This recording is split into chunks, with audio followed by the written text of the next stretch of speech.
नमस्कार आप सभी को।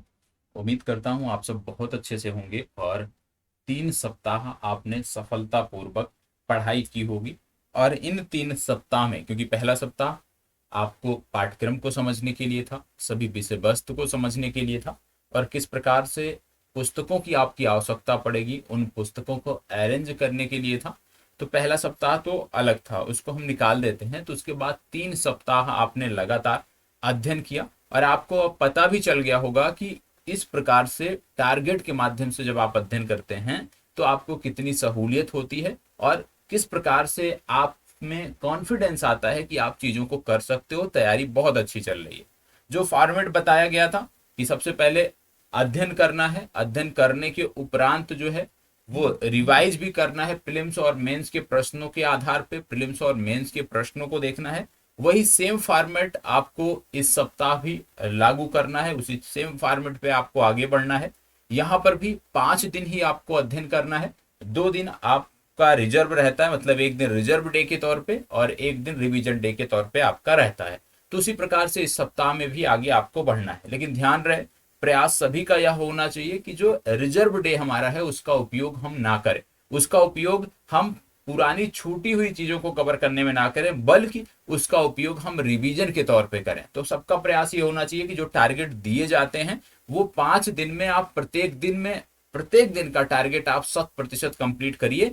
60वें दिन की आवश्यकता आपको इन 5 दिनों के टारगेट में जो छूटे हुए चीजें हैं उसको कंप्लीट करने के लिए जरूरत उसकी ना पड़े। तो आइए, आप जानते हैं प्राचीन भारत से हम चर्चा की शुरुआत किए थे और प्राचीन भारत में अब यहाँ पे कुछ टॉपिक मैं बता रहा हूं जो आपको पढ़ना है और इसी क्रम में ये टॉपिक आपके एप्लीकेशन में भी लगे हुए होंगे।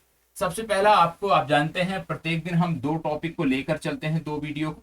तो यहाँ पे यदि हम बात करें तो एंशियंट का लेक्चर नंबर 31 और लेक्चर नंबर 32 आपको देखना है। महाजनपद काल और महाजनपद काल, ये दोनों के लेक्चर महाजनपद काल से संबंधित हैं। तो ये डे 1 का आपका टारगेट हो गया। डे 1 का आपका टारगेट हो गया महाजनपद काल पार्ट 2 और महाजनपद काल पार्ट 3 आपको देखना है।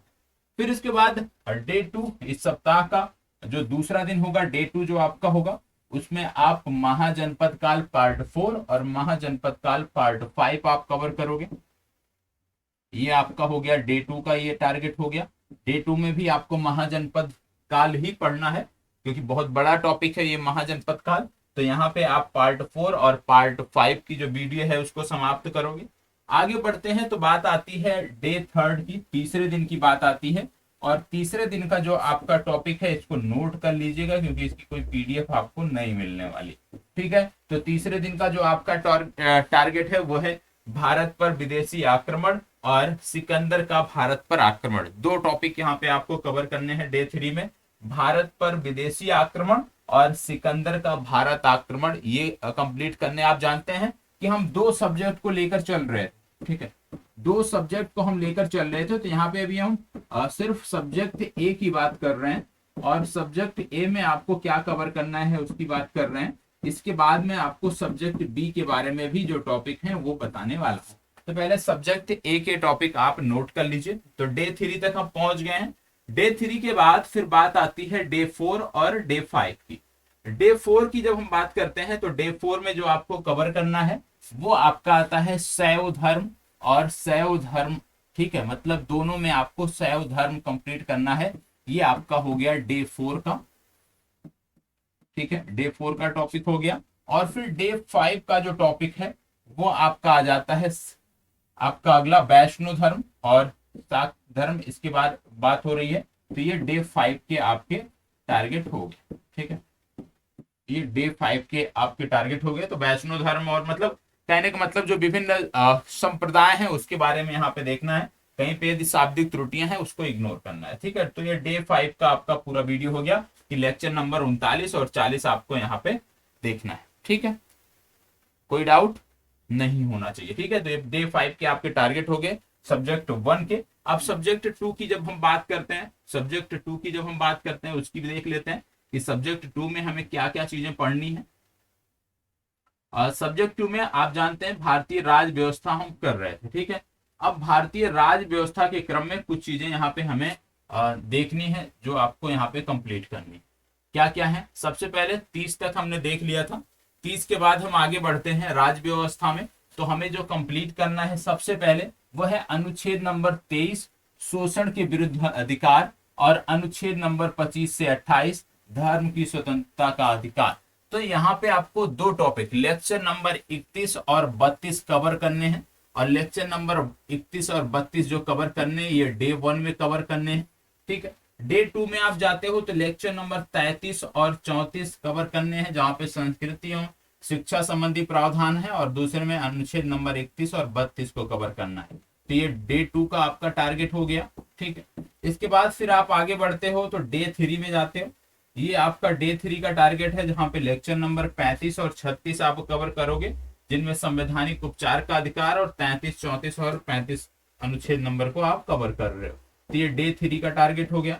डे 3 के बाद जब बढ़ते हो आगे डे 4 और डे 5 में जब हम बात करते हैं, तो डे 4 का जो टारगेट है उसमें आपको दो वीडियो देखनी है, लेक्चर नंबर 37 और लेक्चर नंबर 38। लेक्चर नंबर 37 और लेक्चर नंबर 38 ये आपको देखनी है डे 4 में। और यहाँ पे क्या है, भारतीय भाग 4 में बात हो रही राज्य के नीति निर्देशक तथ्यों में आप आ गए हो, तो राज्य के नीति निर्देशक तथ्यों को आपको समाप्त करना है। इसके बाद फिर आपका आता है डे नंबर 5, और डे नंबर 5 जो है ये नीति निर्देशक तथ्यों से संबंधित है और मौलिक कर्तव्य से संबंधित है। मतलब लेक्चर नंबर 39 और लेक्चर नंबर 40 यहाँ पे आपको कवर करने हैं, और इस प्रकार से एक सप्ताह का पूरी विषय वस्तु यहाँ पे आपकी कंप्लीट होती है। और ये सप्ताह नंबर कौन सा है यदि हम बात करें तो ये सप्ताह संख्या 4 की हम बात कर रहे हैं। सप्ताह संख्या 5 की बात कर रहे हैं। 5वें सप्ताह में आप प्रवेश कर चुके हैं, और 5वें सप्ताह में ये टॉपिक आपको कवर करने हैं। अब आपकी जिम्मेदारी बनती है कि जिस प्रकार से ईमानदारी से यहाँ पे आपके साथ टॉपिक शेयर किए गए हैं, उसी ईमानदारी से आप इसको कंप्लीट करिए। ठीक है, मिलते हैं अगले सप्ताह के टारगेट के साथ। तब तक इसी प्रकार से अपनी तैयारी को जारी रखें। बाकी कोई भी समस्या होती है तो यूट्यूब में कमेंट बॉक्स की मदद से, या कुछ नंबर आपको दिए गए होंगे एप्लीकेशन में, उसकी मदद से आप अपनी समस्याओं को हम तक पहुंचा सकते हैं। धन्यवाद बहुत बहुत।